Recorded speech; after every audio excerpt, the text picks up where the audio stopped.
After Hours. On this episode of the History of the Chorus After Hours podcast, we discuss the band from Columbus, Ohio, known as Symphony In Peril.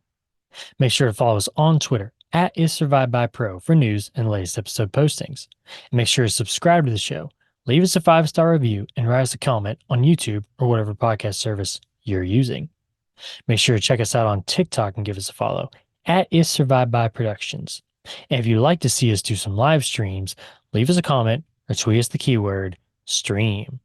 Now, without further ado, let's start the show. The devil is in Atlanta, army surrounded.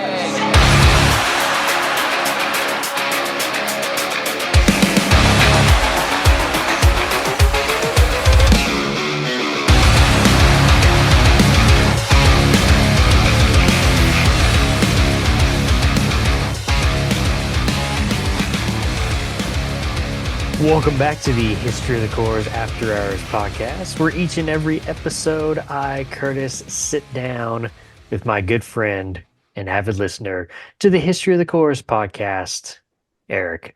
What's up, Erik? Not a whole lot. Everything going okay on your end? As far as I understand it, yeah. Great. Nobody's told me no Terrific. different. Okay. How about that weather out there, man? One day it's hot, one day it's cold. It's Oklahoma, so we got winter, we've got spring. I think tomorrow is supposed to be summer, and then fall right after that, and then A little spring it's rain all in after one that. week. It's all good. It's all good. We're used to it. I've got my tank hardy top creatures. and then my hoodie and then my long sleeve shirt and then my regular Yeah. It's a mess, man. But we're used to it. We're used to it, man. It is what it is. Erik, do you got a band for your little spotlight? Yeah, let's put one in spotlight here. Yeah, put it on the spotlight, man. Let's hear it. Bring it This to band the is lights. called Seven Kingdoms. I feel like I've heard this before. Have you talked about them before? I have talked a little bit about them, but I've never spotlighted them before. So Now, do they actually spell out 7, or is it the number 7 and then kingdoms? they You know do what I mean? spell it out. Just don't look at my Oh. notes. Okay. So they were formed in 2007 in DeLand, Florida. I'm sure I said that wrong. You're welcome. The name is actually taken from the book series from George R.R. Martin. I was just about to say that's Something everything that's coming up is Game of Thrones. Yep. That's So funny. if that seems familiar, it should be because, that's kind of a big deal nowadays. But they were formed in 2007, long before the movie series or the TV series or anything like that. Okay. So they're an interesting group because they've had 2 lead singers, and the first one was kind of a heavy-ish thrash metal type, But the second one, I said in my notes that they were reborn in 2006, or I'm sorry, 2009. I'm a little dyslexic, and with the new lineup, because their lineup is Zayo-esque, and this new lead singer brought in a brand new sound, and she moved it over to power metal. Okay. Very So interesting, what- right? So they moved from this thrashy kind of sound to power Okay. metal-y sound. Okay. So kind of cool. Interesting. Yeah, I'm looking them up right now. Their Wikipedia she's a- page is she's a- pretty thin. But Well, they've actually been on Reddit for years and stuff like that too. So okay. I found a Reddit thread from 12 years ago that was asking them questions, and one of the questions was, "Hey, what's your favorite, band outside your genre?" And so all the members were answering, and her answer was Amon Amarth. If you're not Okay. familiar with that Yeah. like Swedish death metal type stuff. I mean, pretty heavy. So Yeah. they're part of the first show I saw after COVID back in 2021. So they hold a special place for me. Okay. They had 2 guitars, the happiest little drummer I've ever seen, and the lead singer. The drummer he had his tongue out the whole time. He's smiling big as he could. But this is, I think, their second show after COVID too. So I mean, they were still stoked to be out of the house. So the lead singer was really good. She played a cover of the Boys of Summer, and the line where they say, got my sunglasses on. She Yeah. said, "I got my cheeseburgers on." And for a second, I was really confused, like you are Oh right now. boy. And then Oh, she boy. kicked her foot up in the air, and she had cheeseburger house slippers on. Oh, interesting. Okay. So that was That's not pretty where I thought it funny. was going to go, but all right. I was actually a know? little afraid where it was going to go right there, but Well, yeah. I had no idea what she was talking about until she kicked her foot in the air, and I was like, "Oh, that's fantastic." Oh, Yeah, you're like, "Phew, okay, good."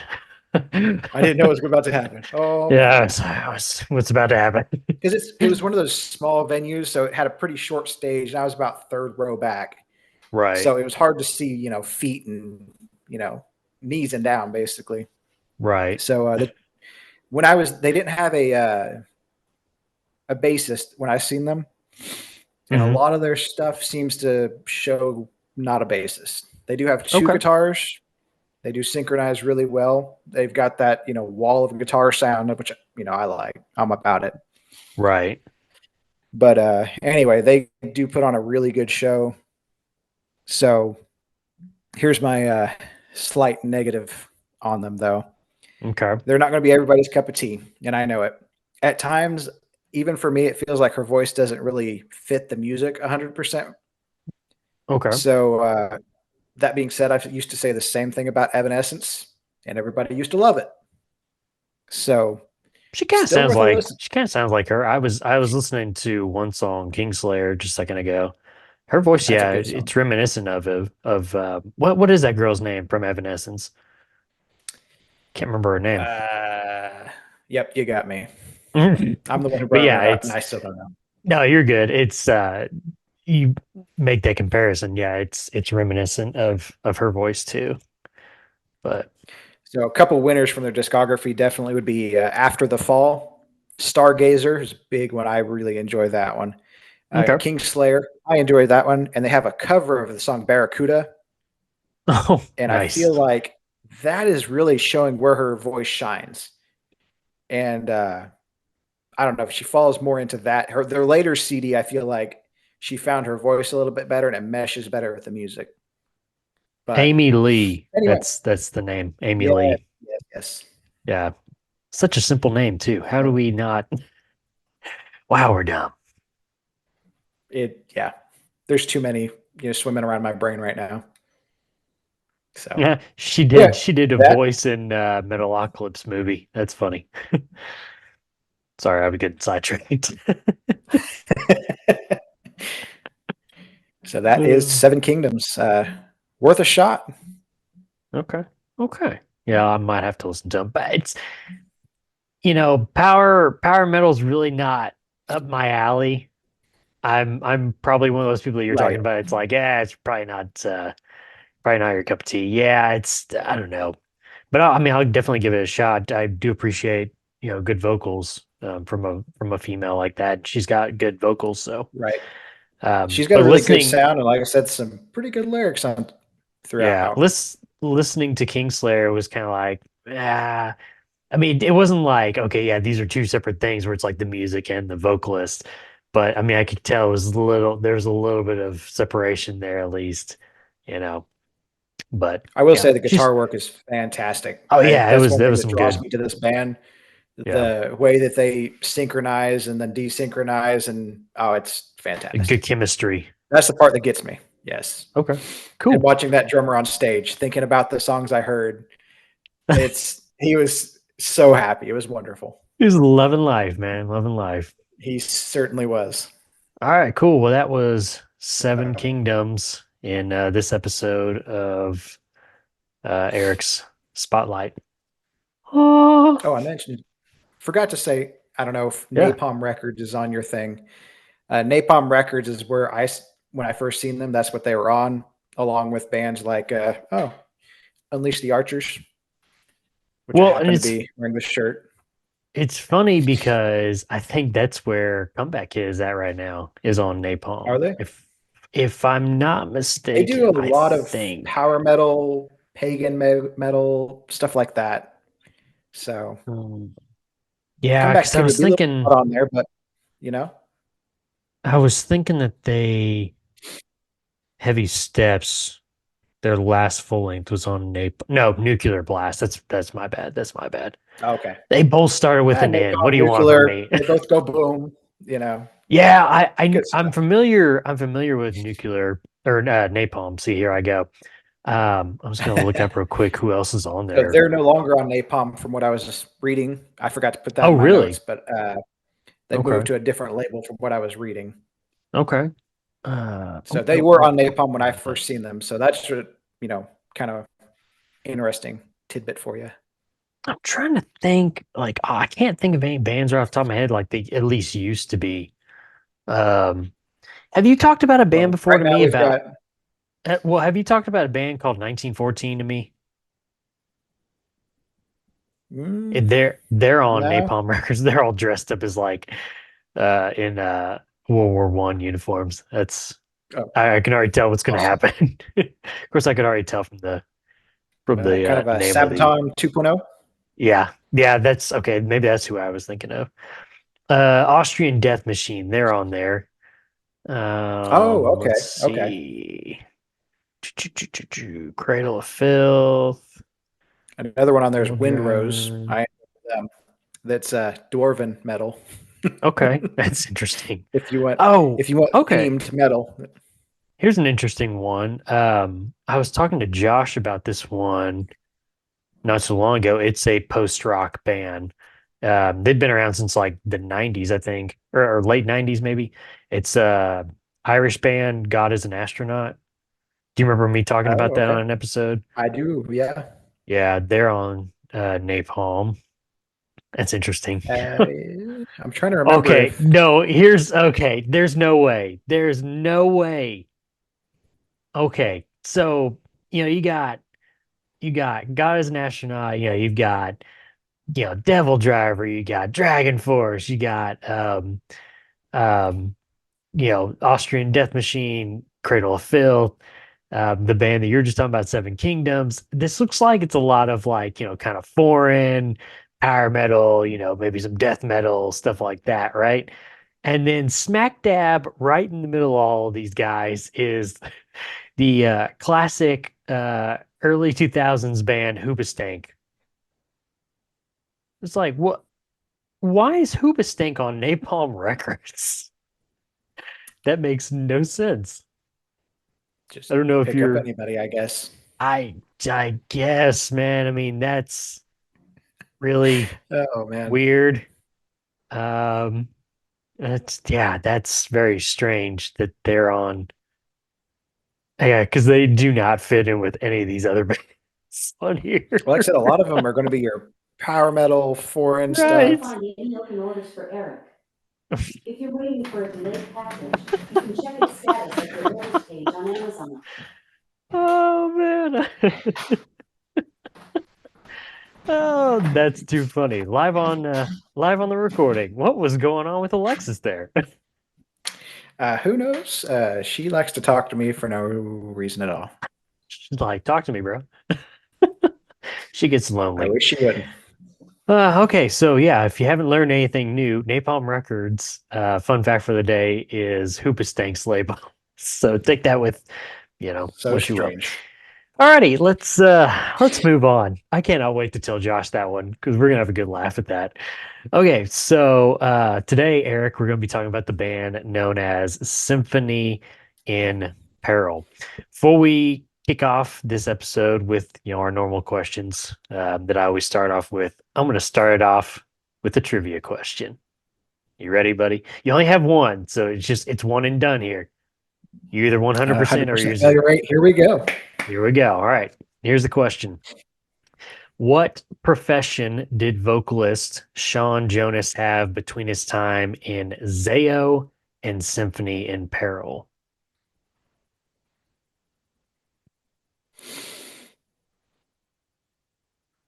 I got too much Zeo in the brain. I'm Zeo Dan was fried. the yeah, I know. Dan was the tattoo artist. Mhm. I don't think he was the laundry guy, laundromat. Though, Like I was watching the Zeo documentary. yeah, lesser And it was lights of talking heaven. about what Yeah. lesser lights and little bits and things were, here and there talking about it. Oh shoot, what did he do? He must. Was he like a pastor? There you go. Yeah. Yeah. That's what I was I'll, thinking. Okay, I'll give it to you. I had He to was remember which person specific. was who. Yeah. Specifically, he ended up being a youth pastor. So Okay, that's, that's what I was yeah, thinking. very But nice. Very nice, man. Very nice. Yeah. See, the lesser lights of heaven come through. All right, Eric, 100% on the trivia. That's a good start to the episode. So Eric, here we go. How were you introduced to the band known as Symphony in Peril? pretty sure it was just History of the Chorus podcast. I don't think I'd Ooh, heard of them nice, before that. If I nice did, plug. maybe it was like in passing. Okay. So y'all introduced me to one more band. Okay. Nice, nice. All right. So Congratulations. you've heard of them, you've listened to them. So somebody new comes up to you and says, "Hey, I've heard this Symphony in Peril band. What am I about to get myself into?" Describe to this person what they're about to hear. Mostly, I'd say old school metalcore. And by that, I mean they're still showing those hardcore roots, hardcore heritage, and still a part of that, I guess, what they called in the Lesser Lights of Heaven, the hardcore scene back then. Yeah. So, as a whole, the whole, the two main albums are very early 2000s. You think about early 2000s heavy stuff, that's pretty quintessential what they do. I would agree. Yeah, I'd agree with that. It's good. Good description. Good description. Did What you you got? like? Did you like what you hear from Symphony in Peril? Actually, I kind of did. Yeah. Okay. I mean, it's only two albums and a couple of singles, Right. here recently, but not a whole lot of you know, sample platter there. But um, yeah, I was kind of curious because I was thinking I don't even know if he's ever told me if he liked him or not. What you really thought of him. So okay, Yeah. so obviously from what we talk about in the Zayo episode of Sean starts out in Zayo, he ends up leaving, does his pastor work for a while, decides he wants to get back into music again, so he starts up Symphony in Peril. Talk to me, Eric, about what you hear in the change or maturity, lyrically and even vocally, from Sean Jonas, coming from, like I said, the early Zayo discography, which is All Else Failed and Splinter Shards, to Symphony in Peril's two albums, Lost Memoirs and Faded Pictures and The Horus Trophy. So, as a younger fellow, he definitely wrote very direct lyrics. If it was on his brain, he wrote it down as it came to him. Yeah, There exactly. wasn't a Yeah. filter, there wasn't any nuance to it. It was just, A plus B equals C. There was, Right. nothing to it. I feel like we're all kind of that As way though. When we're younger, when we're first starting out, it's like it's very, I mean, regardless of what the subject matter is. I mean, obviously his was, very faith driven and his beliefs and right, everything, but just in any general subject that you're writing on or whatever, when you're younger in that time, it's like it feels like, yeah, it's just like that, here it is, instead of being kind of, here's what I want to say, and I'm kind of dancing around it, and kind of making it right. mysterious and yeah. Make it But thought provoking. yeah, Which there you Symphony go. in Peril is a little bit more thought provoking, a whole lot more nuanced. Um, yeah, just definitely grown a lot, matured a lot. Yeah. Also seems to find his voice in this one. Yeah, I would agree. Definitely less of the straight up hardcore, of the early to late 90s. And those throat burning screams from Splinter Shards, like, oh, just hurts my throat thinking about some of Oh, those. that hurts so much. And kind of got in more to what we would say like a healthy scream, I guess. The Yeah. modern More metalcore controlled. screams. Yeah. Right. It's not just who can scream the gnarliest, like Which Josh is, says. It's yeah. kind of Well, that they described it a lot of as the what is it? Carcass style screams is what they talk a lot about. I've never heard that before. That's on the Lesser Lights. I think they mentioned it a couple of times. Oh, okay. Um, I'm not 100% yeah. through that one yet. So. Well, it's interesting because like I'm with you too. It's like between like what he does in Zayo, where it's like it's very raw and it's you can tell he's just starting out trying to do it. And he's just Make the trying sound. to, I'm just trying to make the sound, right? I'm just trying to make it as gnarly sounding as I can be, without any thought of, am I destroying my voice or whatever? And we've talked about it several times. I always go back to the Silverstein episode of, even just like the difference between where broken is easily fixed in, what was that, 2003, 2004? And to like even like Discovery in Man, '05 we're and old. even in like huh? I said, man, we're old. Would you what? We're old. Oh, we're old. We're old. Man, we're old. I couldn't I think you said man roll. And I'm like, what's man roll? Man rolls. I think you just I do not have that. You can't see This that. is where the rails are. We're derailed. Oh man. Okay. You just invented a new word. I like that. So we've learned that Hoobastank is on Napalm Records, and Eric just invented a new word called man rolls. Okay. We're doing great. Next to the We're doing Turtle great here, Shuffle, and here we people. go. Oh my gosh. But yeah, we've talked about it like that. It seems to be that period, at least from like bands that we were listening to, and even Josh, where early 2000s, mid 2000s, it was just like do whatever you can to make a gnarly sound, more gnarlier than the guy next to you, without a care in the world. And so it's interesting that for Sean, it's almost like that era is pushed back because his time in Zayo was mid 1990s. So yeah, it's just kind of an interesting thought to think that his was pushed back a little bit further, whereas by the time he got more polished and found his voice and probably wasn't doing it to where he's just destroying himself was at the time of guys like Shane Toll destroying his voice. Right. But did you have anything else on his uh, lyrics or vocals? That's pretty much it. Like I said, just capping it off. He found his voice. That's a big thing. Yeah, I would agree with that.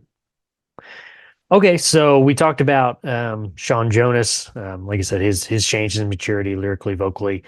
Um, Josh made a comment on the original episode about Symphony in Peril that he wasn't much of a fan of the more polished feel of their sophomore album, The Horror's Trophy, compared to the rawness of their first album, Lost Memoirs and Faded Pictures. Do you, Eric, hear the production difference between those two albums like Josh did? And how do you feel about their only two albums so far? And we'll talk a little bit more about what I mean by that here in a little bit. But um, yeah, just tell me if you heard the production difference between the two albums like Josh did, and then how you feel about their two albums as a whole. There definitely does feel like there's a little more production on the second. Mhm. I mean, that tends to happen, but Well, yeah, for sure. maybe they just spent more time mixing or something. I was flipping them back and forth, trying to figure out like what is the big difference. The guitars, to me, feel more like I don't know. They're more the middle of the mix or something. I don't know. It just feels like an even mix, I guess. And I will say, moving from the first one to the second album too, it sounds guitars are a little more as I lay dying ish. On the second one? Right. Oh, okay. Something in that neighborhood anyway, like fast, technical, clean, that kind of, rather than, grungy, just coming off the hardcore scene kind of sound from the first one. Okay. Interesting. So Well, overall, But the two either albums, album, which, yeah, go ahead. no, I was just going to say either album's pretty good. They do have the elements for great music. Vocals are definitely solid here. Lyrics are not all so surface level that it's just like, you know, Right. why don't you tell Well, me how you feel, right? right. And one of the things we talk about is his time in Zaya was very like Jesus, Jesus, Jesus, Jesus, Jesus. And he backs off of that a lot. I mean, there's still some times where he throws out, Jesus' name out there in Symphony Oh in yeah, Peril, but yeah, definitely not as much as he did in his time in Zayo, where it was, yeah, very upfront, very in your face. There was no denying what his belief was for sure. So, is not at that there, point in his life. No, yeah, is there one album that stands out more to you than the other, or are they on equal ground? I tend to lean towards the second, the horse trophy, Okay, okay, okay. just a little bit. I mean, it's not, It's that As I Lay Dying, you isn't know, it? probably that's one reason I always loved them is their guitar work. That's Ah, right up your alley, that's man. it. Really is. Yeah. Always was. Well, So speaking of guitar, I mean, this is off topic a little bit, but speaking of their guitar work, um, Horse Trophy Part Two, I made mention of this in the original episode. I really like what they did there on the guitar work throughout that whole song, and it's kind of like I describe it as kind of like in a sense, it's like they kept the same riff, but they kept like playing it higher and higher and higher and higher, and just kept like swirling. Oh man, I love when bands do that, man. I love that. a Yeah. lot older, but reminds me of Black Sabbath, War Pigs. At the Oh, okay. very end, they do that, and it's not necessarily higher, but it's faster and faster, faster, faster until it just Right. can't sound like anything else. Oh, ah! And it kind of Right. ends. Yeah. And like you said, I love when a band does either or of those things. I enjoy it immensely. Right. All right, Eric. So we all know the importance of the first track for an album and how it can make or break an album. It either set you off on the right foot or, you end up stumbling, whatever. My big beef personally with the Horse Trophy is the intro track, Paralandra. It's not the track as a whole, but it's the lack of transition from that first one into the second song. I just felt like it fell flat on its face. So in your opinion, is an acoustic instrumental track like this song a good way to start an album? And how do you feel like this song, um, no, how do you feel about the transition from this song to the second track? So, if the goal of the first song is to get my attention, they did a fantastic job Okay. because I Okay. had it to where it would play the first album straight into the second album, and I dropped everything I was doing. I said, "What is playing?" Because it got my attention. It, jarred me. Right. And then by the time I could even get to skipping it, it was already on to the next song. So that being said, I was trying to skip it because I didn't love it where it was sitting, and I did end up listening to it, through its entirety into the next song. And you know, if it was any longer at all, it would have lost my interest completely. If this was the first thing I heard from them, and I was just trying them out, I had a, quite a bit of skepticism if I was going into that for the very first time, anyway. Uh, I will say for this particular song, for the second song on the album, is "For Now We See in a Mirror Dimly, but Then Face to Face."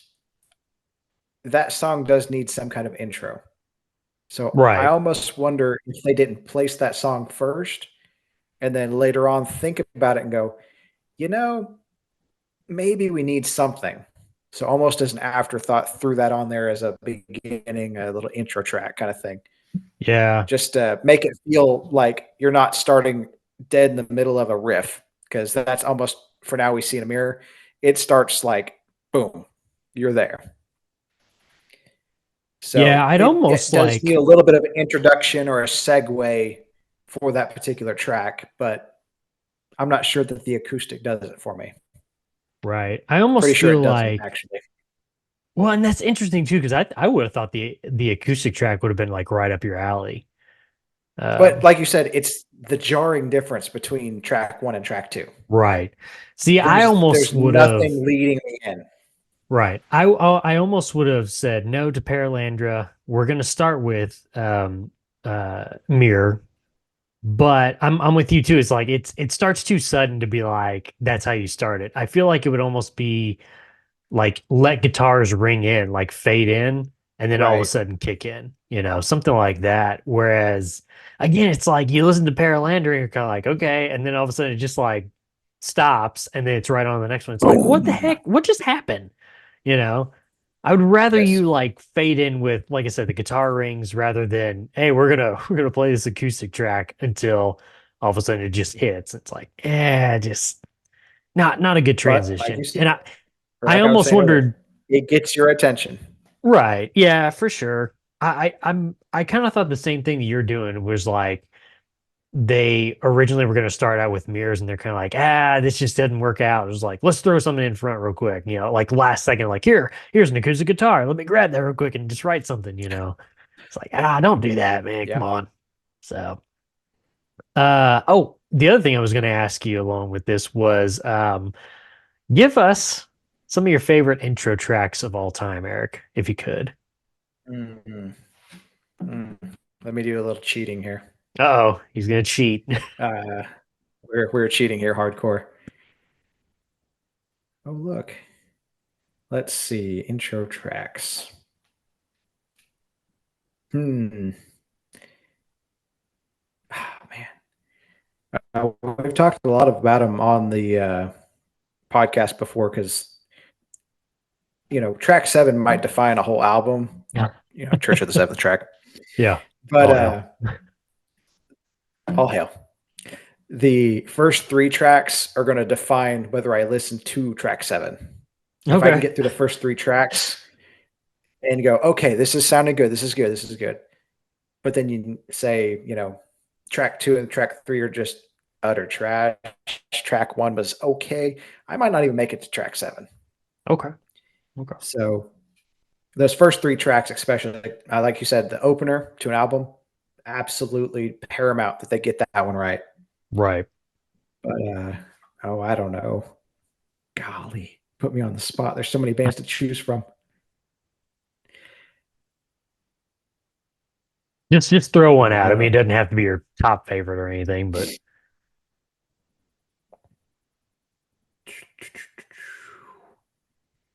let's see here.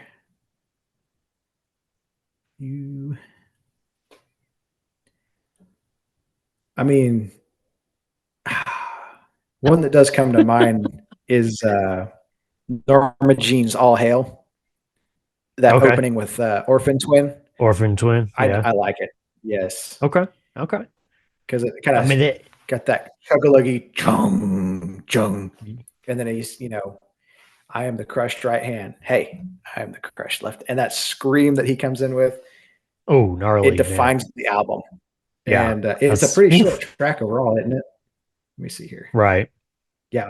It's less than 2-minute long track, but without that at the front, you wouldn't have had me to begin with. And that's one of the first ones I heard from Norma Jean when I was first trying them out. I was like, that's fantastic. So that's just one that comes to mind off the top of my head after some cheating.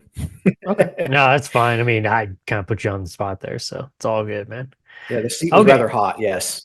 Yeah. Hot. Who turned the heat up in here, man? Whew. All right. So Eric, we talked about the 2 albums that they have with a new album planned for 2024. And yes, I'm looking at you, Maylene and Sons of Disaster. If this band, who hasn't been around since 2005, can come back and say, yeah, we're going to put out 2 singles, and hey, guess what? We're going to make an album. So can you. So do. Please? Please. Pretty please? Pretty please. Anyway, so with the new album planned for 2024 from the band Symphony In Peril, several singles have been released by the band after a long hiatus. Eric, those 2 singles are Authored Confusion and The Truth That Binds. So have you heard both of those singles? I have. Okay. I What do you made a think about it, concerted man? effort to listen. The newest one, it feels like they've slowed back down a bit, Mm, more kind of into the Zayo-ish pattern. mm. But the vocals are absolutely sick. Still I top love notch, that right? vocal style. Oh Yeah. yeah, better actually. I think Okay. the first one of the two almost feels like it could have just slipped right off of the track list for a horse trophy. Okay. I mean, almost like no time has passed. Like it's just it's there. Almost makes you wonder if it was So like one that was like a B side almost they type, had something that just didn't make almost the like they had list. it in the chamber, Right. right? Yeah.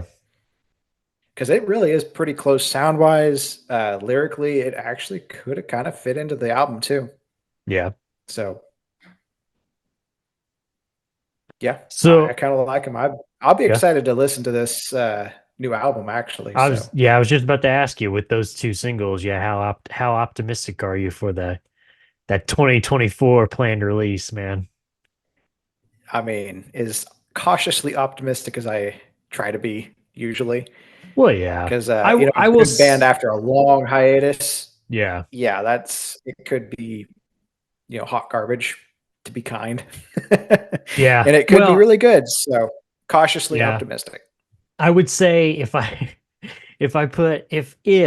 Maylene decided, yeah, we're gonna put out an album this year in 2024, if I had to put the two next to each other and tell you how cautious I am with both of them, I'm definitely way more cautious with Maylene and the Sun Disaster than Symphony. And I Well, think one of the things too is like Symphony's never burned us Maylene's though.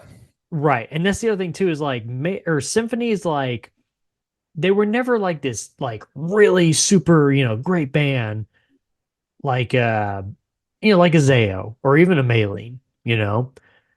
Whereas like Mailing, yeah, they were really good for a long time there, and then they disappear. And it's like, oh god, if they come back and they're gonna put something out, it's like yeah. And then there was the album that we dare not speak of. So yeah, And that left a just bitter hand taste signs. in the mouth. For those of you just listening, you can probably just imagine what number we're holding up, but yeah, I would go more cautious into listening to Mailing than I would with Symphony. I feel like I'm gonna throw all, you know, caution to the wind, just like not even care, not even worry about it. Because I don't think that it'll be a flop from Symphony. I don't think it will be at all. I don't think they'll fall on their face or whatever. But so yeah, But that being said, Symphony hasn't been one of my bands. Like, my top listens, the reason I moved to the streaming platform that I use in part was because I couldn't find Mailing. It was a weird deal. I don't remember what it was, but they had like two, but they didn't have one and three. oh, that's weird. It was Huh? really strange. I couldn't remember exactly. You could play them, but they had to be mixed up. And I was like, no, no, no, no. I went to listen to them in order from A to Z because that's Right. how the band put them together. That's how I should listen to them. It feels right. But anyway, and then it Hmm. wanted to add other music with it. And I'm like, nah, I'll go somewhere else. It's Please okay. stop. Just stop. It's like that Michael So, Jordan meme. Stop. Get some help.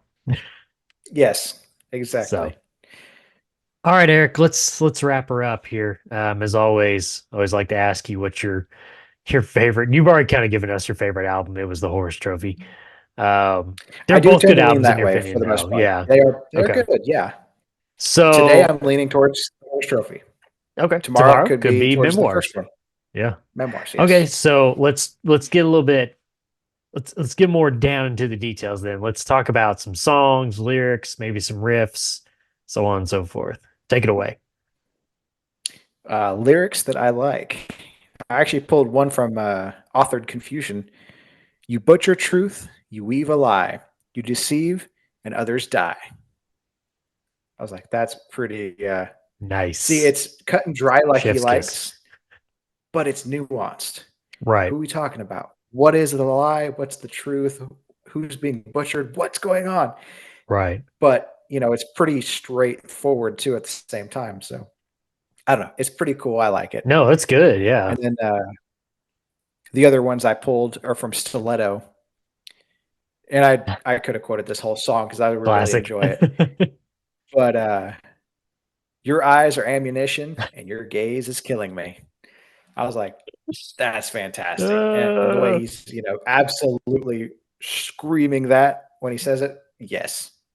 So I much can't yes. like hear that part of the song without thinking of Josh with the way he was saying it in the original. Your eyes, your eyes, in that typical So, Josh voice. So cool, man. yeah. Yeah, go ahead. Oh, you ready for the songs? Yeah, Starting with number 3. number 3. I went with Authored Confusion because I've actually, the Okay, more I listen to it, I'm really enjoying it actually. okay, And again, making me somewhat optimistic for the new release. So okay. Nice, nice. kind of liking it. So number 2, Number 2. I kind of count this as the opening track for a horse Paralandra. trophy, but close, but not quite. So for now, we see in a mirror dimly, but then face to face. I That is mean, a if great track. I remember like the If I first have time, one complaint about it, like the ending slows a little bit, I think is the one I'm thinking of. But anyway, well, like it's a I just great remember track and like I enjoy it. I remember like seeing it for the first time without even like hearing the song yet and just reading the song titles. I was like, oh, that one's gonna be a banger. I can already tell, man, because that song title is just sick, man. That's one of It my is. favorite That's song pretty, titles of all pretty time, good. man. So It's up there with, I'm going to say it wrong this time, but Under Oath has a song, Any Man Can Dig a Hole, but it takes a real man to call it oh, home. that's a good one, man. That's a That's a good good song track, title. and it's a fantastic title. But Oh anyway, man. let's get back to number 1. Number 1. I don't know that it's kind of basic of me, but Stiletto. What? I enjoy it. That's a good song, man. That's a good one, man. That's a good So, one. That's a good one. I was trying to. So, okay. So, have you? No, I'm going to hold that one. I'm going to hold that question for a later episode. So, never mind. What do you think about the cool. breakdown, though, of in Stiletto? So used to, I was against might be a not strong enough word for me and the way I felt about breakdowns as a Anti. whole. Anti breakdown is a kind Okay. way, yes, of putting it. Okay.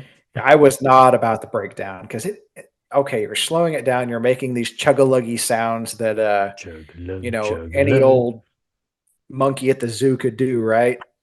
I was like, you give an orangutan at the zoo a guitar, he can make the same stupid sounds.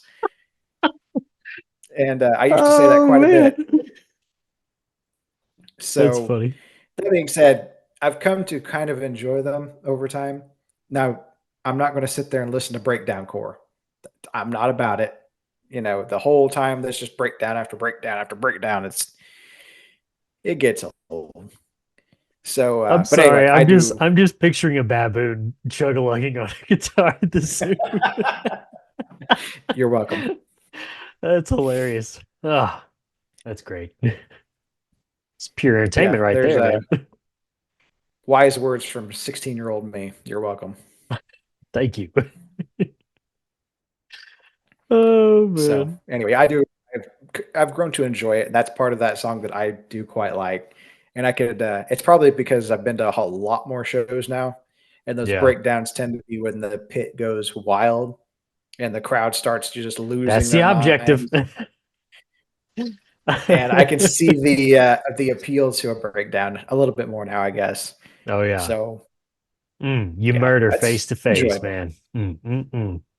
Yeah, that's a good one. That's one of the more like iconic, at least for like, well, at least for me. I don't know if I want to speak for Josh, but for me, that's one of the more like iconic breakdowns that I think of when somebody says, "Hey, a breakdown," or like dun dun dun dun.